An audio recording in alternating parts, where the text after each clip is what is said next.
What's going on, ProGuides family? My name is Sergeant Frost, and today we have a great video for you guys. Today, we're going to be breaking down how pro players win every 1v1 with ease and how you can incorporate these skills into your games. We have all seen professional Valorant players clutch rounds, make big plays, and take out multiple enemies with ease. But today, we wanted to focus on the topic of how pro players take their 1v1 engagements and win them consistently, and how you can incorporate these tactics into your own games and elevate your level of play. But before we talk about that, you know what time it is. It's time for our question of the day. Today's question of the day is, what weapons in Valorant do you feel the most comfortable taking engagements with? Even if your choice is not the standard assault rifle, let us know in the comment section down below. Personally, I feel the most comfortable taking engagements with the Vandal. The slow fire rate, controllable recoil, and one-shot headshots at all ranges allow me to win my engagements and keep my KDA high. Alright, that's enough talking about today's question of the day. Let's dive into how pro players win 1v1s with ease. For our first topic of the day, we want to explore how pro players will isolate angles to win their engagements and limit their exposure to prevent themselves from dying. Isolating angles is a map positioning technique that involves limiting your exposure to angles that potential enemies can shoot at you from. Applying this technique to your own games also means avoiding exposing yourself to open areas of the map as much as possible. The goal of angle isolation is to limit your engagements to 1v1s. It is important in this game to not fight multiple enemies at the same time. When you begin to master the technique of limiting your exposure while traversing the map, you will find yourself confidently taking one-on-one gunfights with people who will be at a disadvantage because of the way you're positioning yourself before you take the fight. Learning to isolate your angles will take constant practice, as it is a skill that is developed over time. In my opinion, the best way to practice this in your own games is to actively look for cover you can use to position yourself between you and your enemy. Learning to do this subconsciously over time will allow you to set up engagements and peek corners with confidence. One of the main reasons you would want to limit your exposure is to give the enemies as few chances as possible to see you. The less information the enemy team has on your position, the better. This will allow you to be as stealthy as possible when moving around the map and catch enemies by surprise. Catching an enemy with their guard down will lead to easy frags and will afford you quick map control with as few casualties as possible. Another tip I can give you is to use utility as much as possible to manipulate the lines of sight on the map to give yourself the best chance possible of limiting the angles you can be exposed to. A great example of using utility to your advantage is how and where you place your smokes. Using smokes in Valorant will not only allow you to quickly and efficiently block off enemies' line of sight, you will also be able to move in and around your smokes to isolate yourself and catch your enemies off guard as you engage them from a hard-to-see angle. When you learn to use utility and cover efficiently, you are far less likely to be swung on by an enemy unexpectedly, and there will be few chances you will be shot at from angles you are unable to see. One of the last tips I can give you on this subject matter is to never hold an isolated angle for too long and to always reposition yourself after landing a frag. After winning an engagement, it is in your best interest to move away from the angle you were holding and to reposition yourself as fast as possible. Doing this routinely after fights will do two things. The first thing this will do is ruin the callout that the enemy player gave to his team of your last known position. This can throw off enemy players as they will expose themselves as they look for you, only to find you have repositioned yourself somewhere safe. The second thing this will do is to prevent yourself from being re-peeked by an enemy player who is nearby looking to avenge their teammate. Repositioning quickly after landing a frag will also save you from dying to utility that was thrown at your last known location, such as grenades, molotovs, and ultimate abilities. If you want more help learning about isolating angles or other aspects of your game in Valorant, make sure to check out ProGuides.com. You can quickly upload your gameplay VODs on our website, and we have coaches online 24/7 who will quickly get back to you and help you on your journey towards improving in Valorant. ProGuides.com will teach you the necessary skills to rank up faster, enjoy the game more, and receive premium help from our online coaches whenever you need it according to your schedule. No more time being stuck in your elo. Head over to ProGuides.com to begin your journey to the rank of your dreams. Having the right weapon for the right situations can be the difference between securing a kill and dying. Pro players know better than anyone else that having a superior gun during a crucial round can change the outcome of a game. This leads us into our second topic of the day, which is choosing the appropriate weapon to win your 1v1s. In Valorant, there are many different classifications of weapons in the game's arsenal. Whether you're choosing an SMG for close quarters engagements or a rifle to neutralize your enemies at range, each weapon in Valorant has a specific role in the game, and each individual gun has its own identity and purpose in the game's meta.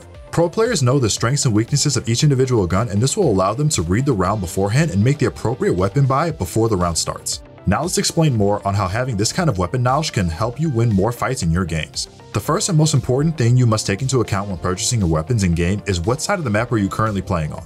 Both defense and offense will have meta weapon choices that will impact how you establish map control and take engagements with enemy players. For instance, when playing on defense, you will find yourself holding angles while being stationary throughout the round. When playing with this kind of playstyle, a Vandal or Operator would best suit your needs to successfully win any 1v1s that may come your way.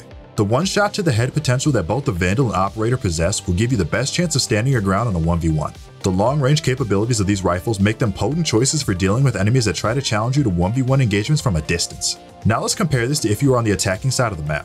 Your needs and weapon choice will change as your priority when attacking will be clearing out sections of the map and looking to gain control of the site. When attacking, you will look to bring the fight to the defenders, and this will involve getting up close and personal and challenging defenders to 1v1s as you look to contest a site. This style of close combat fighting will require a large ammo capacity, high fire rate weapon that will allow you to spray down enemies quickly and potentially transfer your spray onto other enemies that are nearby. Weapons such as the Phantom, Judge, and Spectre excel in this type of combat because they possess several capabilities that allow them to dominate their enemies up close. Compared to their counterparts in the same weapon class, the large magazines of the Phantom, Spectre, and Judge separate them from the pack and make them ideal choices for successfully winning your isolated engagements with enemies both up close and at a distance. If you couple the large ammo capacity of these weapons with the benefits of having exceptionally high fire rates, you now have fast killing weapons that can melt enemies in 1v1s up close and have the large magazine capacity to deal with any and all defenders who could be hiding on site. Each weapon class, regardless of their specific attributes, can be used to benefit how you take your 1v1 engagements. Every weapon in the game has its purpose on both offense and defense, and it comes down to your playstyle and how you want to engage enemies on the map.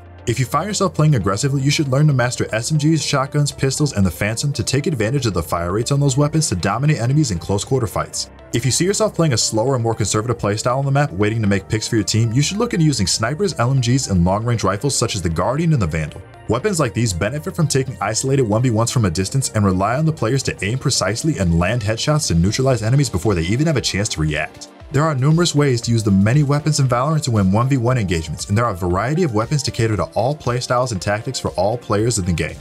Now for our last and final topic of the day, we wanted to talk about the most important aspect of how pro players win their engagements, and that is crosshair placement. I know many people have heard us talk about crosshair placement and its importance before on this channel, and that is because crosshair placement is not only a mandatory skill you must have in order to elevate your aim, it's also a skill that you must consciously teach yourself while playing in order to get the hang of it. One of the simplest ways I can explain good crosshair placement is to not have your crosshair floating around your screen as you walk around the map.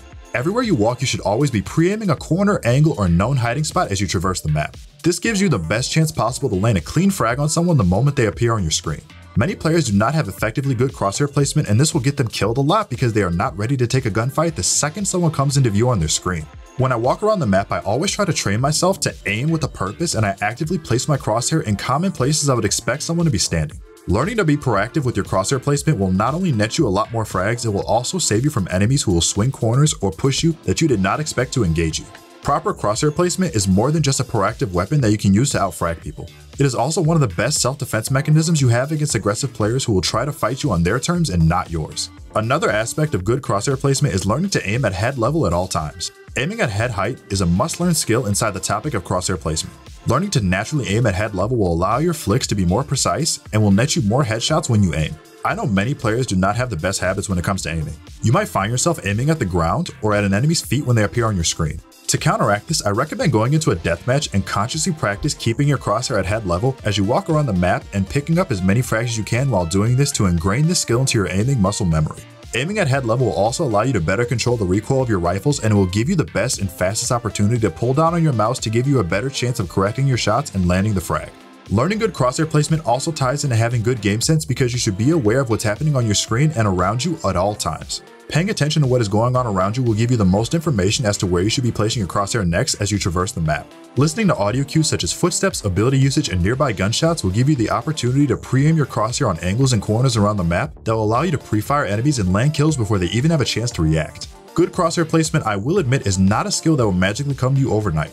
This is a learned skill that takes diligence and extreme attentiveness while playing a game, because you must subconsciously be doing it in your games in order to reap the benefit from it and to use it to improve your aim.